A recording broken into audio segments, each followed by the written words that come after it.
Welcome. I'm Larry Olsen, and this is the Brain Vault Podcast. Did you know that the thoughts you're thinking right now are shaping the life you live tomorrow? Well, in this podcast, we just don't talk about mindset. We decode the blueprint behind behavior, performance, and possibility. This is where science meets real-world strategy, and your brain stops running on autopilot. If you're ready to turn default thinking into intentional living, you're in the right place.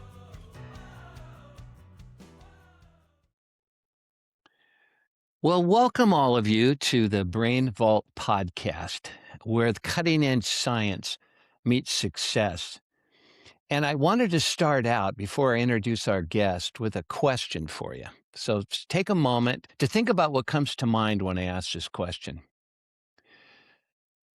For any of you who are in the process of aging, and I think that would include my entire audience, what if aging isn't something that happens to you, but something you've been unconsciously trained to accept?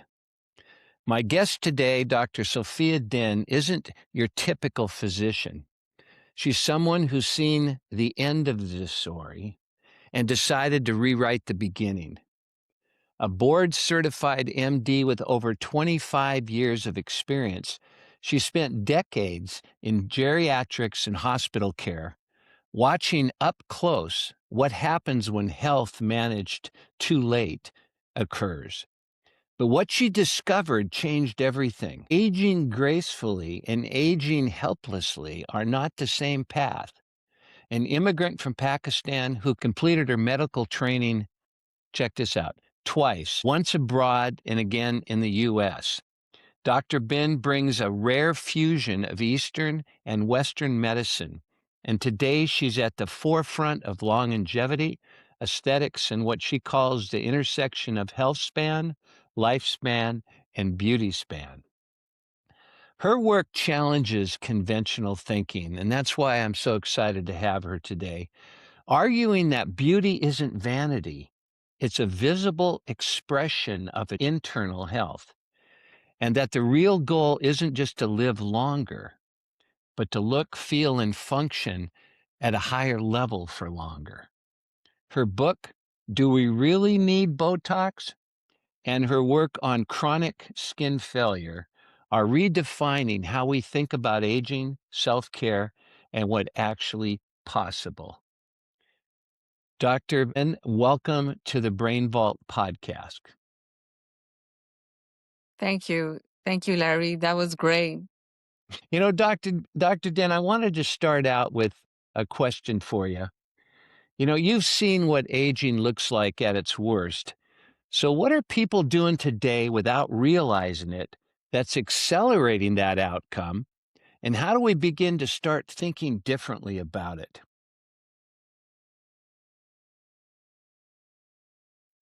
What are people doing that they're not understanding aging? I guess what I would say to that is that aging, the understanding of aging is now completely changing.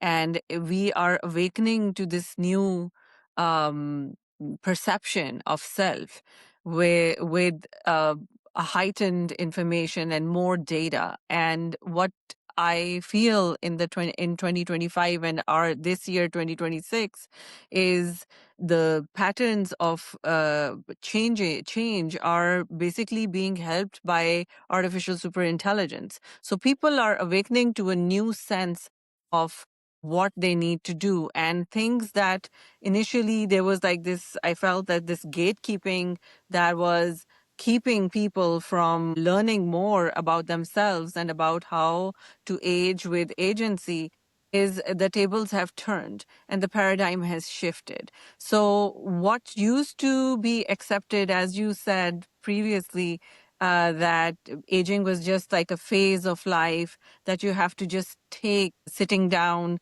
like a duck, where things would befall upon you out of nowhere, and you'd be like, oh, now suddenly I led my life completely like a prophet, and I was on the straight path. I never did this or that, and why I have like suddenly these 5 diseases happening. Or as in your vault, where you talk about just brain, why am I suddenly afflicted with dementia or Parkinson's or a movement disorder?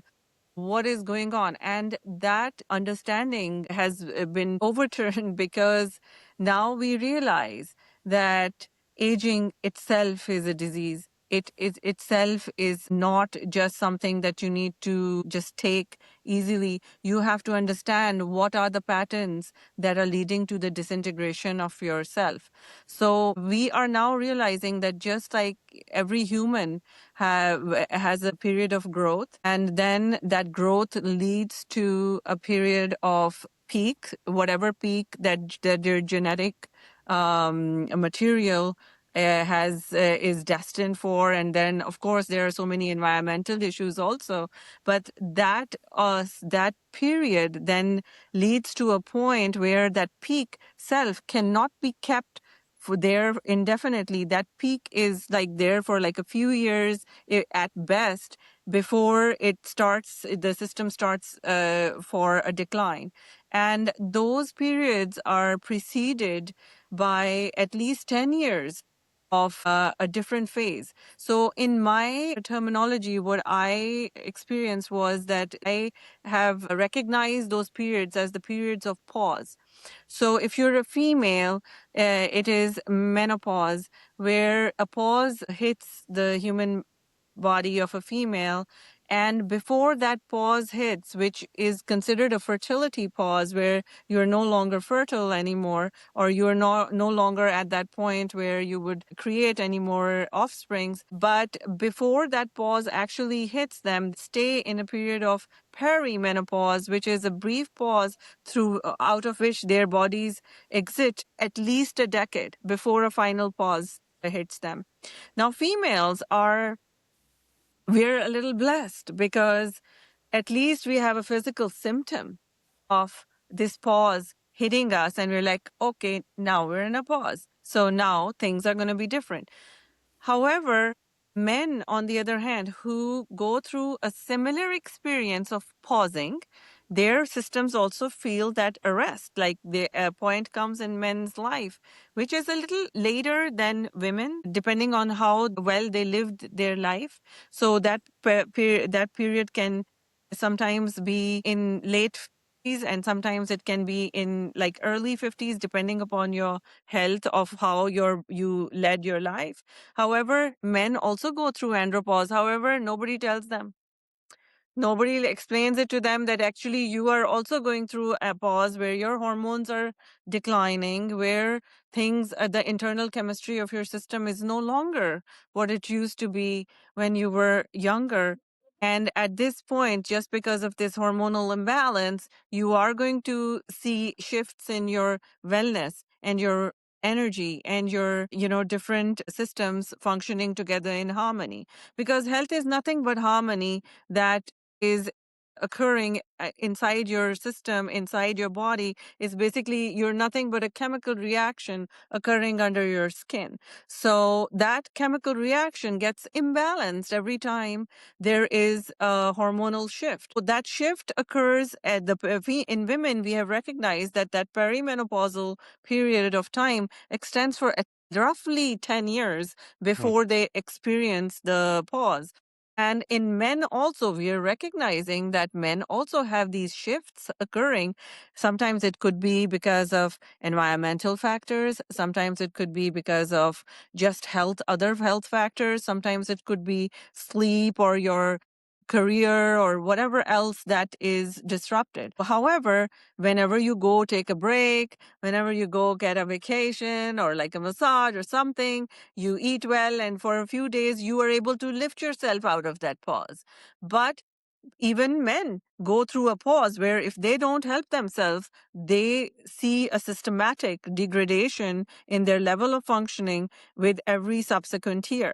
So one of the things that we found was like that period, that what we are doing, sorry for this very long answer, but I thought that it may be important, where if you once you understand that all these problems, these shifts occur during your pause and your perimenopausal or a periandropausal stage of life, if you can identify this, if your doctor can identify this, you will be helped so differently than what conventional medicine does. And why is that? Because conventional medicine goes through conventional insurance system. Now your health insurance is just like your car insurance. It does not get activated unless you have a problem happening. So when the problem with this is that menopause or andropause are not considered problems, they are considered as regular routine phases of life. So it is your own problem to not only diagnose yourself that your system is pausing, but also you have to go seek help with people who understand that pause, and then can actually have a deeper learning of, have gone through deeper learning of how to assist you to get yourself out. And then you will be again left in a lurch because your insurance won't cover anything, so you have to go out of pocket expenses. This will be like your own problem. So your health and wellness is your own problem, and your medical system is only going to take care of your problems, which they consider as problems, which could be the problems that occur as a result of this ignoring this phase of life, which I think we need to change. That shift is already occurring because people like me exist, and we've been working on it for over a decade now. Yeah, you definitely struck a nerve because I think the whole concept of a pause, of a transition that you go through and you don't have the cognitive awareness or intellectual understanding of it, the labels that we start to give it to ourselves, I really feel can contribute to the acceleration of aging. They talked to Clint Eastwood, and he go, "How do you keep going at 95 and so young?" He goes, "I don't let the old man in," which you're aware of, and that's a concept that I recognize within myself at 78. Just turned 78 yesterday, and I don't feel like apparently I should. If I'm hanging around someone else of that age, they're hobbling around, and we have a holistic doctor we've had for over 25 years. And so when I went to healthcare to attempt to get testosterone because mine had dropped to 70, and just instead of accepting that, I was still having a vibrant lifestyle, and I wanted to find out what I needed to do. Healthcare would not pay for a pharmacy to create it at something like 50 bucks a vial. They would pay for $995 a vial because it was in their system. And they've had some kind of like you say, we would rather work on disease than work on cures. And I think it's unfortunate because it's costing healthcare so many more dollars than the savings they would make if they were allowing people the opportunity to not to get into dis-ease to begin with. But now you're up against all the lobbyists, you're up against the pharmaceutical companies. I mean, you're at a very powerful edge, and I think it's really gonna take each individual to be able to stand up and say, "I wanna be in charge of my health." And that's when if they're blessed, they get to meet you. And what's the first thing that you do when someone comes in and says, I just don't seem to have the excitement I used to have for life. I don't seem to have the energy. It's harder to move." And they've almost accepted, as I shared in the introduction, I'm getting old. And I truly believe you increase the metabolical breakdown of your body when you've instructed it that it's getting old. So give me your thoughts on that, on how we should be looking at aging as opposed to, in contrast, in comparison to the balance you talked about as a naturalness. But what can we do about it so we can live longer and we can live joyously while we're living longer? Because nobody wants to live longer if they're feeling worse. So what's your take on that? What would you say to people who have kinda caught into the deal, "I'm getting older now"? So that's a great question. And I know that you've hit various nuances of aging. And again, aging with agency is entirely different than aging Right, helplessly. And one of the things that has not happened yet, unfortunately, is that we have not been able to switch it off. We mm. cannot turn it off. So basically, you're just like this fragile little consciousness that is being held in the vessel that carries your consciousness and through time and gravity and hormonal imbalance.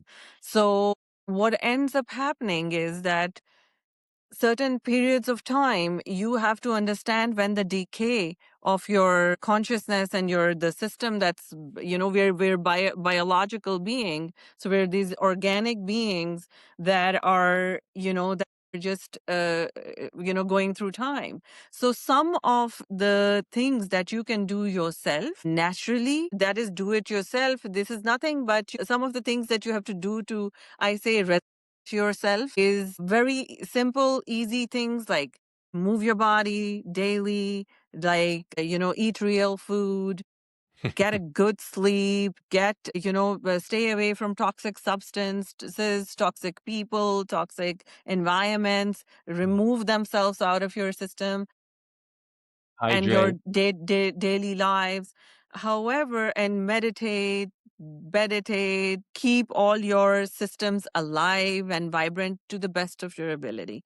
However, at some point when you go through the perimenopause or the periandropause or the pause, you will see that no matter what you did, all your best laid plans will just go to waste and will not take you anywhere. You would feel as if you're hitting that rock where no matter how you push it against it, it just doesn't relieve you from the, you feel that coming on of, inevitability, which is basically our systems were designed, your body was designed to last you only up until the past.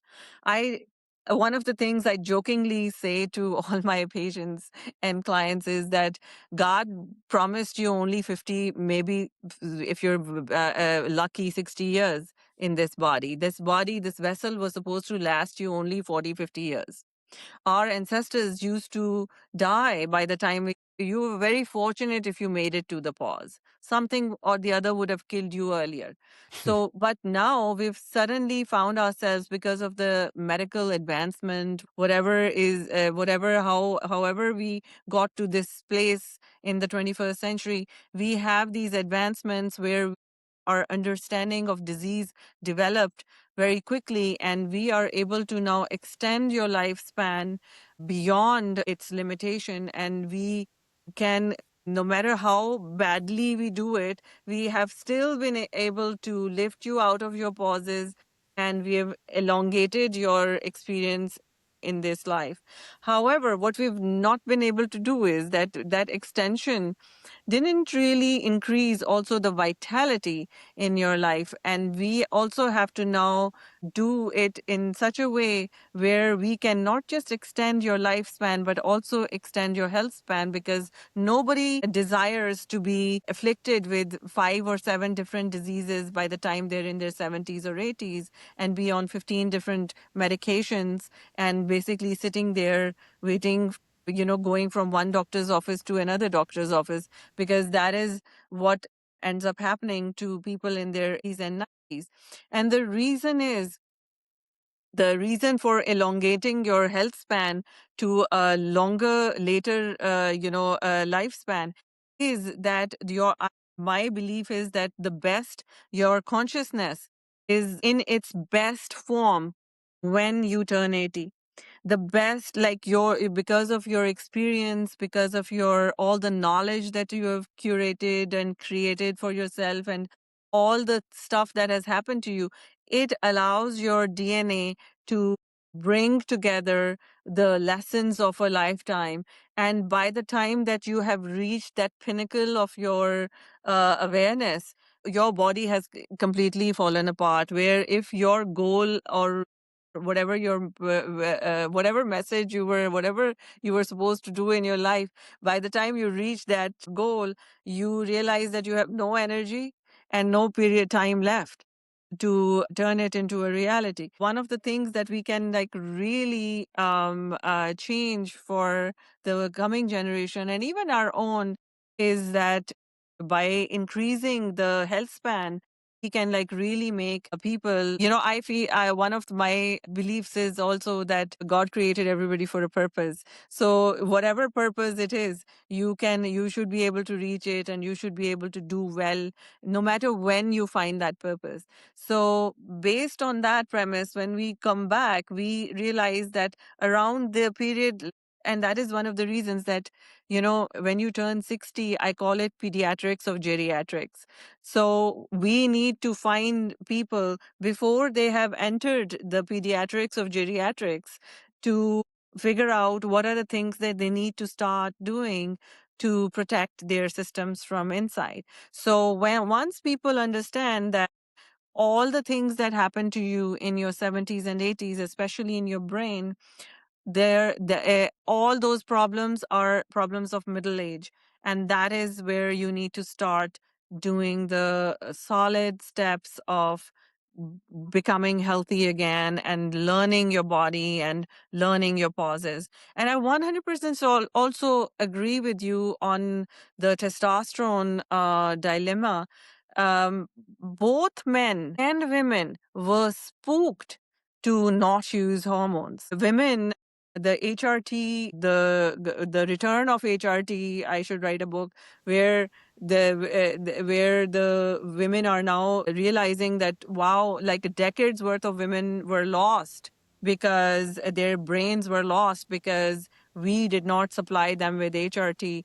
And and now their brains are like it's so hard to bring them on to it because their brains have like already suffered irreversible damage. So similarly, testosterone was also like not recommended to men because they're like, oh, if you take too much testosterone, it might cause cardiac issues. Meanwhile, not doing testosterone damaged so many men.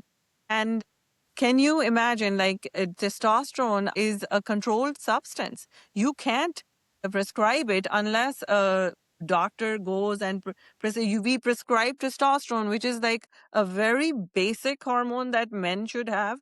Even women have it in our bodies. Mhm. Yeah, sure. We need to go and like we give it to you as if it is opium or an Yeah. opioid.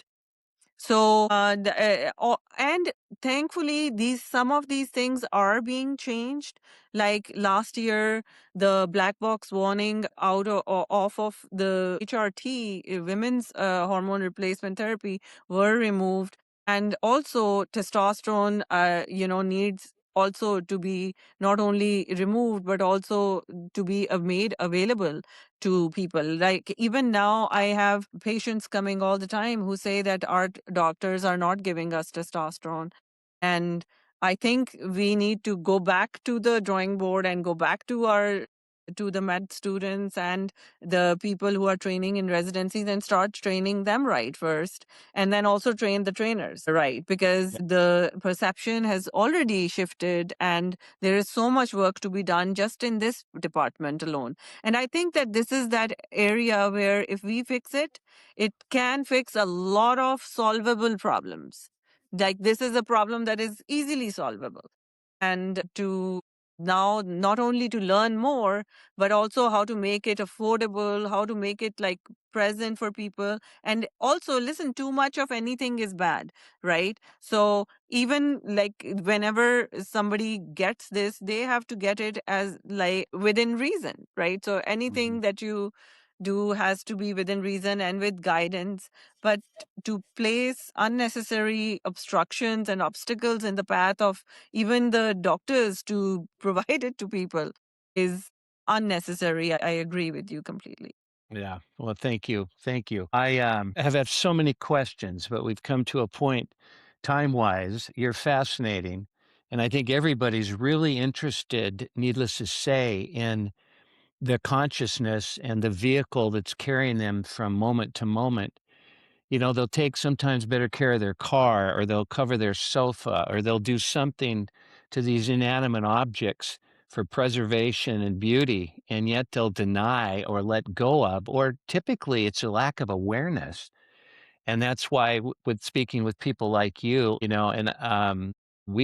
even have a holistic doctor for our dog, which is much healthier than most dogs, only because the mindset goes beyond, "Well, we learn now," and then carry that learning for years and years and years without advancing it is the same thing as Einstein said. You keep doing what you're doing, expecting different results, and that's what people do 95% of the day, and yet they don't think they're insane because they're really, and then the people especially listening to you and I right now, they're looking for answers. They're looking for alternatives, and they're also looking for hope. One of the most important elements that we can do for ourselves is watch our narrative. And whether that makes us live longer or not, it's how we're living now in this moment that can determine whether we're dumping cortisol all day long because we're in a stress mode, or if we're able to find the joy in these moments. Because whether you take the testosterone or not, and you're not enjoying your life, what difference does it make? And so I wanted to give you a moment to share with people right now what those that are feeling kind of stuck or maybe have allowed themselves to go, wow, I've been thinking about getting older lately. I mean, you can be 35 and get fearful of the fact you're almost 40. I mean, it doesn't really matter where you are in life. What would you say to them that they could start doing that would assist them in taking care of themselves as well as their mind? And then how do they go about getting a hold of you? Well, thank you again. That's a great question. The thing is that one of the things that I would again clarify is that knowing doctors, know your doctors. So there are two different kinds of thought. There are doctors who take care of your sickness management system. They learn the diseases that you can be afflicted with. That's what they study, and they can save you from dying prematurely. God forbid if you are in that situation. So there are those doctors, lots of respect to them. That's who I am. I believe in every doctor, every healer going through the dark side of medicine, through the dark side of disease, because unless you have gone through that dark side, that revealing side, the where you will not become a carrier of light. The light that you bring to people, the best holistic doctors are the ones who trained in the dark side of medicine, because that is super essential. So if you have a doctor who has done the work over there, will be not only be able to prevent those diseases for you, but will be able to guide you a lot better, because will be able to help you discern between elements that are harmful for you and elements that are important for you to take as supplements. So knowing your doctors and having both, because you need both. You can't just live off of holistic doctors that, God forbid, if you get sick, cannot even guide you what you need to do. So you got to have both. And however, health currently in our 21st century, first world country, health is, and wellness is an out of pocket expense. Will this change at some point? We don't know. So that is something that if you have that understanding, that basic understanding, then you know who you are seeking. You are seeking both these people. Once you have medical insurance, which we all need to keep anyway, if we live in United States, your insurance will give you that doctor who is trained in the dark side of health. But seeking a doctor who keeps you healthy and is into holistic and is into health span and longevity or anti-aging, like I call myself an anti-aging doctor because I help people with the pause. So that is something that is your own problem. You have to go and look for them. And people like me, I don't think that I'm the only person. People like me exist in every realm. So for your health and wellness, you need to go in person and keep going again and again because it is like a pattern that you have to get in the habit of. And hopefully, by doing that, you will never need to see your doctor in the dark side because you will keep yourself healthy. Because when you go to, and a lot of people tell me that, when I go for annual physical, my doctor doesn't even spend 10 minutes with me because they look at this paper and they say, oh, yeah, nothing is wrong with you. Goodbye.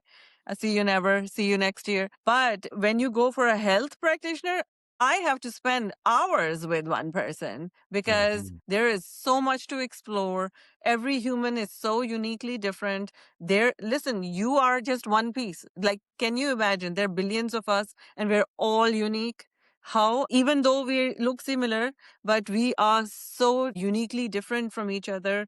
Our genetic DNAs are different. Our structurally, the molecules that make us are completely different. Our internal chemistries are completely different. Hmm. Our problems will be uniquely different as we age. That way, when you find a health practitioner, that person kind of aligns with you in a different way and in a more healing way. So again, it's totally worth it, worth everybody's while to explore this for more and then find out practitioners who give you stuff to stay healthy. Because guess what? The only thing that matters for your system is how healthy you are and how healthy you remain, because the main wealth is health. Health is Right. your main thing. Your health, your energy, your mindset, that, and of course, all of this come together for your brain because your body is constructed, or your body exists to give expression to whatever is in your brain, whatever your consciousness is holding. So to continue to give it expression for a prolonged period of time is extremely important. And that of self-awareness or awareness of your purpose may not reveal itself when you're in your 20s or 30s. However, the pauses will reveal themselves earlier in your life before your purpose reveals itself. So if you pause before your purpose, then you will not be able to ever get to that point. And even if you get to that point, you will never be able to do anything about it. Mm. So one of the things that I always say is that, not only seeking the right person for yourself, finding and aligning with it and figuring out where your ideologies meet. And if that person can awaken, you to you. Basically, what we do is that we basically help you in time as healthy as possible in a healthy state. All right. Well, thank you so much.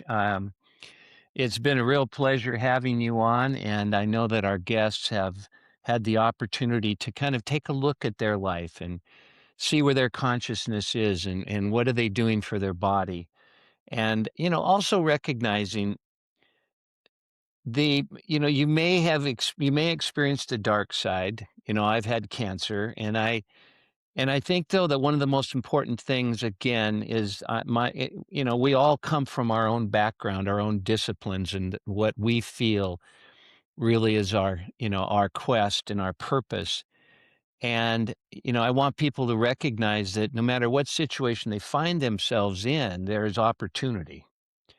And it may be for longevity, it may be improve health, it may be able to better understand what they're going through so they don't talk to themselves about it in a way that's going to make their life crummy, if you will. I mean, we like you say, it's a once in a lifetime experience. We're all going to find out what's in store after our eyes don't open any longer. But in the meantime, a 1 in 400 trillion chances of being alive to begin with. And like you said, nobody has our genetic blueprint or fingerprint. We are profoundly unique. And that's why we got to be careful about generic concepts, because one size does not fit all. And you've certainly brought that to the party. And we appreciate your invaluable time that you've invested with us. So thank you again, doctor. And all of you out there, make sure you look into what she has to offer. You'll find it fascinating, not only discovering more about her and what she does, but what it can do for you. Thank you Yes. again, doctor. You're most welcome. I have a podcast also. It's called Bathroom Diaries, and it's available on all platforms. And this is what I talk about. And I welcome anybody who wants to learn more. I have a physical office in New York. I Wow. am in Westchester. However, not everybody will be able to ever reach me, but my information about I delve into deep details about the supplements that you should be taking beyond DIY. What are the steps you need to consider for yourself? So all of that is available. So if anybody is interested in longevity in your followers, they would find a lot of good material that is already out there. And I also have a Substack. So if anybody wants to see, it's under Dr. Sophia Din. So they can find my articles on there, which detailed we go through a lot of stuff. And my favorite organ of all time is, as yours is brain, but mine is skin. And brain and skin are interrelated because I tell everyone that, when you were like a 1 cell old, the outermost layer of that embryonic structure, which is called ectoderm, half of it turned into your skin cells and the other half turned into your brain cells. So your skin cells and your brain cells are eternal soulmates that were quantum entangled upon your birth. So they have an impact throughout your life onto your psyche. So when your skin starts failing as an organ, all of our organs are failing because we are constantly in a state of decay. However, when your skin starts failing, that's where your brain sees it and it feels that failure. So I talk about it all the time. So I welcome your audience to come take a look at it. All right. Well, thank you again. And we look forward to the next opportunity for us to share with one another, as well as hear incredible people like you've just heard from Dr. Den. So, all the Thank you, best Larry. to all of you. Thank you so much.